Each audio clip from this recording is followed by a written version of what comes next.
da igreja. Ele a ama. Antes de revelar o seu juízo, ou seja, de vomitar da sua boca, ele demonstra a sua misericórdia, repreendendo e disciplinando aqueles a quem ele ama. É só lembrar lá de Hebreus capítulo 12, a partir do versículo 5 em diante. O que é dito ali? Que o Senhor, ele repreende, ele disciplina, ele castiga aqueles que são seus filhos. É interessante que o autor ali, ele vai dizer que os nossos pais, nossos pais humanos nos disciplinavam. E no primeiro momento, a disciplina não é motivo de alegria.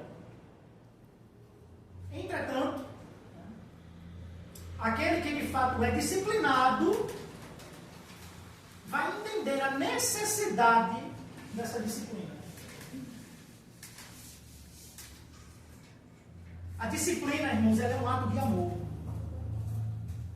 A base da disciplina é o amor de Deus. Porque Ele ama, Ele disciplina. Sabe, por exemplo, os pais, tem pais aqui. Eu já vou fazer 20 anos de casado, mas não aprova o Senhor nos conceder filhos, ainda.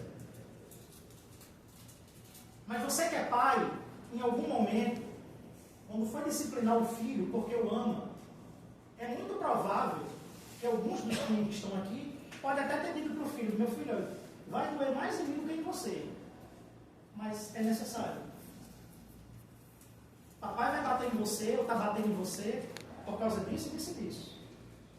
Até para não mexer com a cabeça da criança, A criança, quando ela é repreendida, ela deve saber o porquê que ela está sendo repreendida.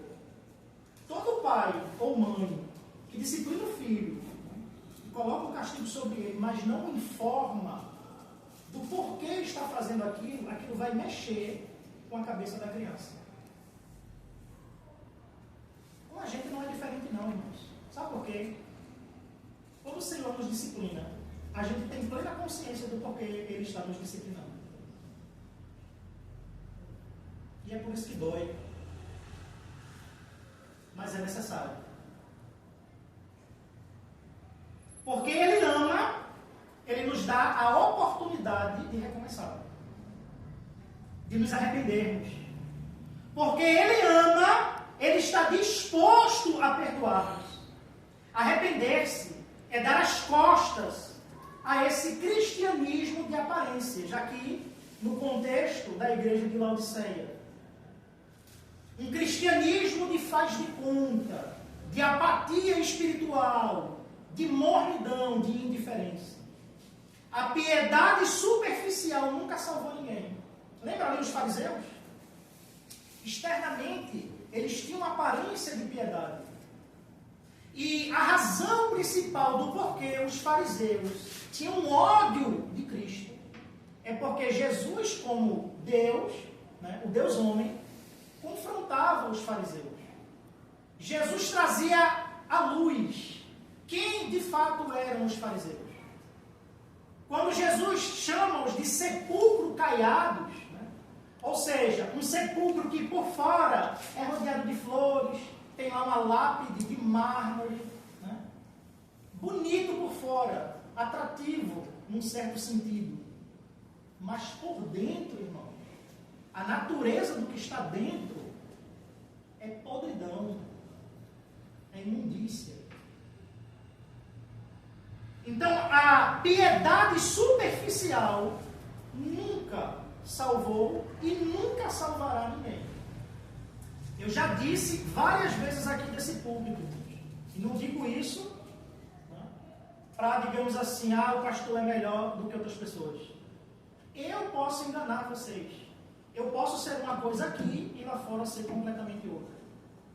Eu posso aqui ter uma aparência de piedade, fazer você acreditar que eu sou um homem piedoso, mas lá fora eu ser um demônio. E você também pode me enganar. Você aqui pode ter uma aparência de piedade, mas lá fora ser um completo ímpio. Então notem que a igreja de Laodiceia, externamente falando, ela tinha uma piedade que era meramente aparente. Mas o Senhor que conhecia a igreja de Laodiceia, o Senhor que sonda os corações, que esquadrinha os pensamentos, ele trouxe à luz a real condição da igreja de Laodiceia. É por isso que não adianta, irmãos, viver uma vida de aparência, uma vida de auto-engano. Uma vez eu falei uma coisa aqui do púlpito que pode ter chocado alguém, mas enfim, né? Eu disse que se é para viver um cristianismo meramente nominal, para viver uma vida, né, de piedade aparente, é melhor estar no mundo. Viver uma vida de auto-engano, irmãos, é melhor estar no mundo. Viver dentro da igreja como se fosse um cristão genuíno, sendo luz apenas dentro da igreja, mas lá fora sendo trevas, é um auto-engano. Não haverá hipócritas no céu. Devemos vomitar essas coisas da nossa boca. Do contrário, Ele, o Senhor Jesus, nos vomitará da boca dele. Devemos trocar os anos de mornidão pelos anos de zelo. Por isso que eu falo mais uma vez. Ao sair daqui por essas portas, cada um de vocês, a começar de mim, devemos nos avaliar, irmãos, e responder a pergunta: será que de uma certa forma ou em uma certa medida eu não estou sendo um membro da igreja de Laodiceia?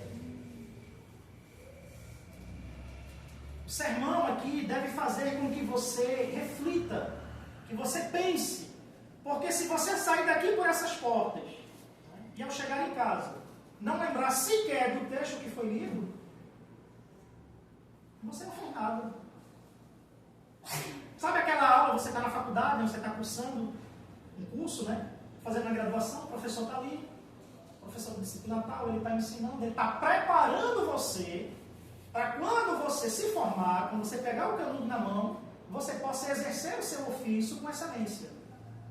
Mas isso só será, digamos assim, uma realidade se você for um bom aluno, né? E todo bom aluno é um bom ouvinte.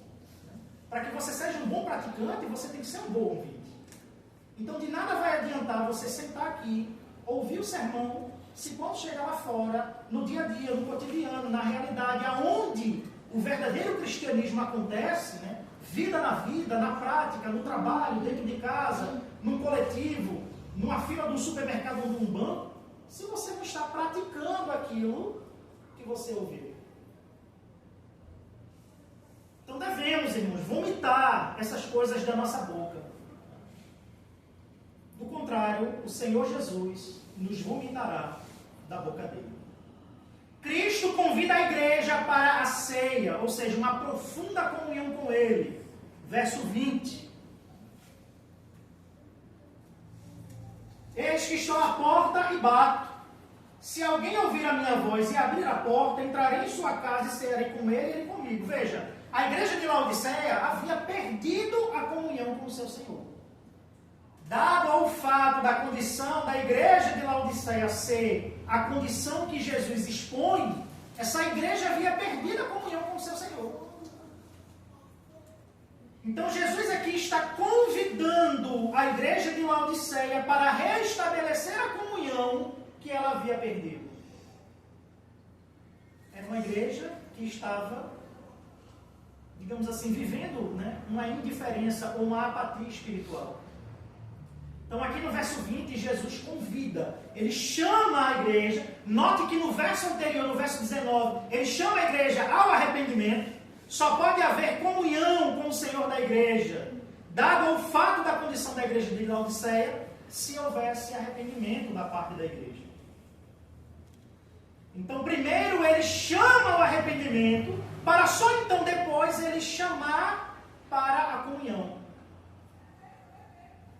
Cristo, o Senhor da igreja, está do lado de fora, irmãos. Vejam que situação triste, né? O Senhor da igreja está do lado de fora, porque aquela igreja havia perdido a comunhão com o seu Senhor. O convite é para um relacionamento pessoal com Cristo. É um convite para cear. E se você conhece o contexto da época, né? A ceia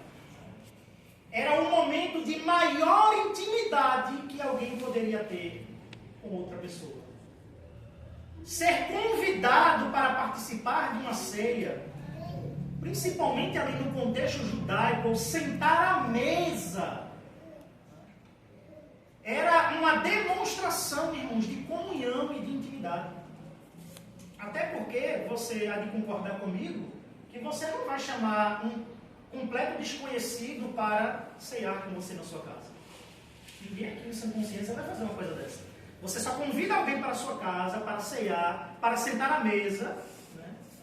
Se você já tem, né, uma comunhão com essa pessoa, se você já conhece essa pessoa. Então, aqui Jesus está exortando a igreja a restabelecer a comunhão com Ele. Então, nesse sentido, irmãos, somos convidados para o banquete do casamento do Cordeiro. E por fim, para concluir, versos 21 e 22, Cristo ele faz uma promessa à igreja de Laodiceia. Você está com a sua Bíblia aberta aí? Acompanhe a leitura.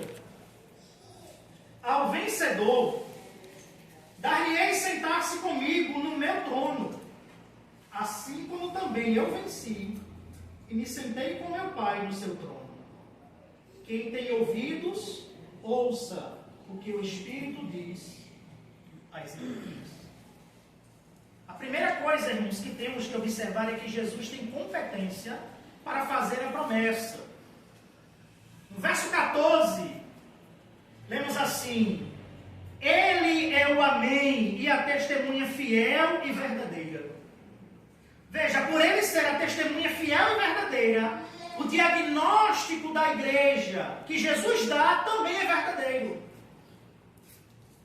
Seu apelo à igreja deve ser levado a sério.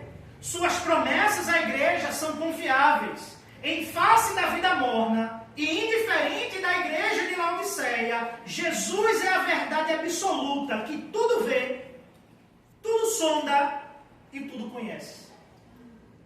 Para uma igreja morna, inconstante, Cristo se apresenta como aquele que é preciso e confiável. A segunda coisa que temos que notar é que Jesus tem autoridade para tornar a promessa em realidade. Ele é a testemunha fiel e verdadeira. Ele pode arrancar a igreja do caos espiritual. A terceira coisa digna de nota aqui é que Jesus tem poder para conduzir os vencedores ao seu trono de glória. É uma promessa que ele faz. Ao vencedor, dar-lhe-ei que se assente no meu trono, assim como eu venci e me assentei com meu Pai. Que promessa gloriosa, irmãos. Que promessa gloriosa. Para uma igreja que estava vivendo uma apatia espiritual, mas que Jesus chama ao arrependimento, para que a comunhão fosse restabelecida. Que promessa! Cada uma das 7 cartas terminou com uma promessa aos vencedores. Esses vencedores não são um grupo de elite dentro da igreja, mas os verdadeiros crentes que confiaram em Cristo. Quando Cristo entra em nossa casa, recebemos a verdadeira riqueza do reino.